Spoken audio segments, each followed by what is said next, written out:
নমস্কার বন্ধুরা। আজ বন্ধুরা আমি সিম নিয়েছি। আমি সিমের ভর্তা বানিয়ে দেখাবো।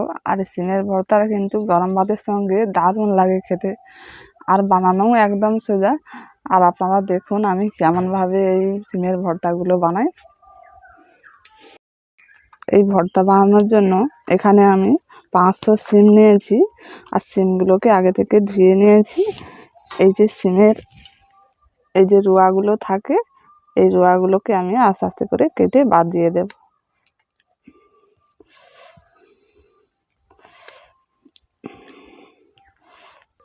এই সিমগুলো খুব সুন্দর নরম, আর নরম সিমের কিন্তু ভর্তাটা খেতে ভালো লাগে।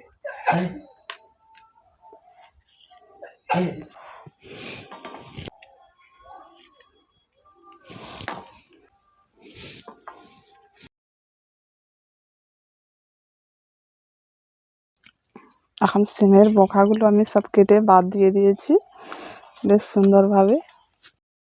এবার আমি এই সিমের মধ্যে অল্প করে সরষের তেল দিয়ে দিচ্ছি। সরষের তেলটা দিয়ে এই সিমগুলোকে একটু মাখিয়ে নেব।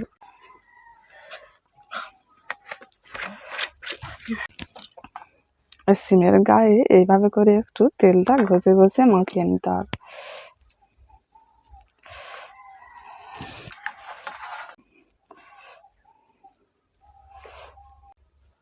আমি এইভাবে যে সিমের ভর্তাটা বানাবো, আর আপনারা যদি এইভাবে সিমের ভর্তা বানান, সত্যি আপনাদের প্রচুর প্রশংসা করবেন বাড়ির লোক সবাই। এবার আমি সিমগুলো সেঁকার জন্য এখানে স্ট্যান্ড নিয়েছি। আর উনুনে আগে থেকে আমি জ্বালন দিয়ে একটু তাপটা করে নিয়েছি। এবার সিমগুলোকে সেঁকে নেব। স্ট্যান্ডের উপর একটু একটু করে সিমগুলো দিয়ে দিচ্ছি।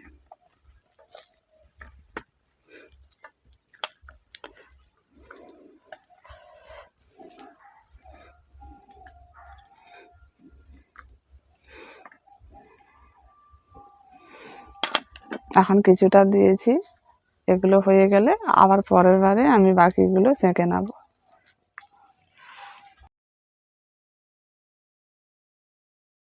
এখন সিমের এক পাশ একটু সেঁকা হয়ে গেছে, এবার উল্টে দিচ্ছি। উল্টে পাল্টে একটু সেঁকে নিতে হবে ভালো করে।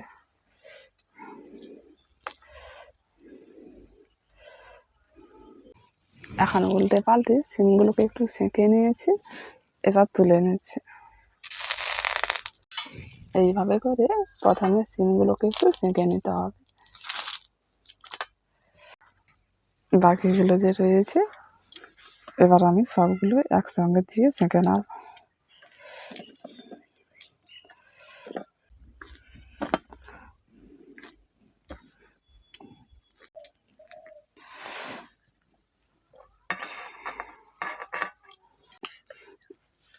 এই সিমগুলোকে উল্টে পাল্টে ভালো করে একটু সেঁকে নিয়েছি, এবার নামিয়ে নিয়েছি।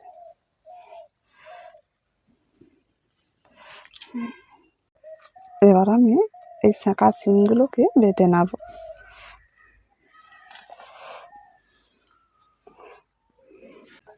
এই সিমের সঙ্গে অল্প করে ধনেপাতা কুচি দিয়ে দিচ্ছি, আর 3টে কাঁচা লঙ্কা দিয়ে দিচ্ছি।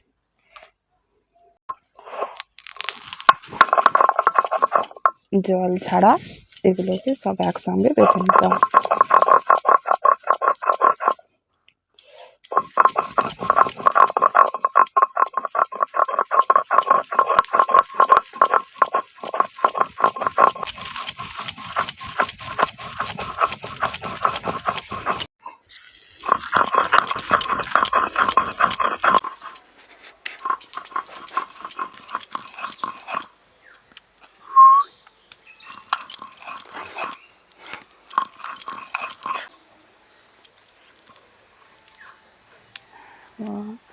সিমটা বাটা হয়ে গেছে, এবার তুলে নিচ্ছি।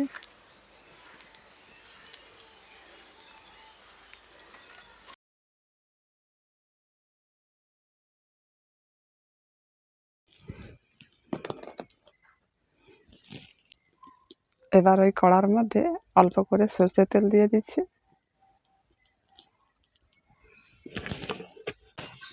ওই তেলের মধ্যে অল্প করে কালো জিরে দিয়ে দিচ্ছি।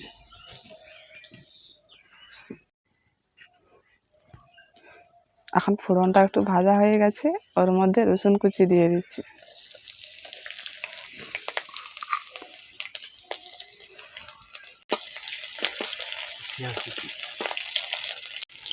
এবার এর মধ্যে পেঁয়াজ কুচি দিয়ে দিচ্ছি। পেঁয়াজ রসুনটাকে একটু হাফ ভেজে নেব।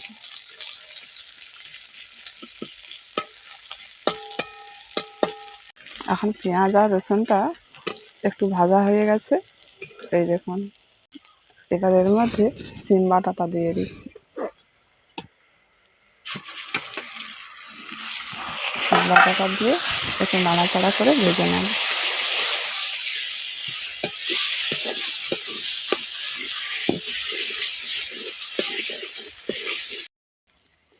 পরিমাণ মতো লবণটা দিয়ে দিচ্ছি। সামান্য পরিমাণে একটু হলুদের গুঁড়ো দিয়ে দিচ্ছি।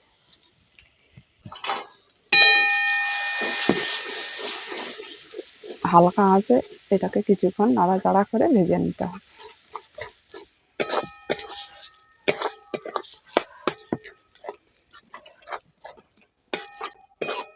কিছুক্ষণ নাড়াচাড়া করে এখন সিমটাকে একটু ভেজে নিয়েছি।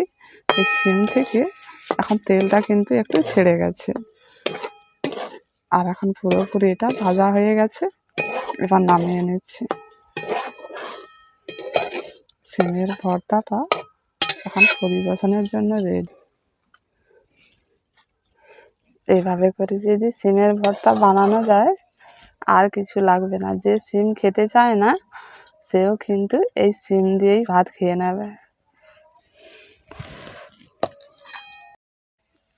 বন্ধুরা, এভাবে করে সিমের ভর্তা বানিয়ে খেয়ে দেখবেন, খুব ভালো লাগবে। আশা করি আপনাদেরও খুব ভালো লাগবে। আর একবার অন্তত বানিয়ে দেখবেন, কেমন হয়েছে কমেন্ট করে জানাবেন। সবাই ভালো থাকুন, সুস্থ থাকুন। আজকের মতো এখানেই শেষ করছি।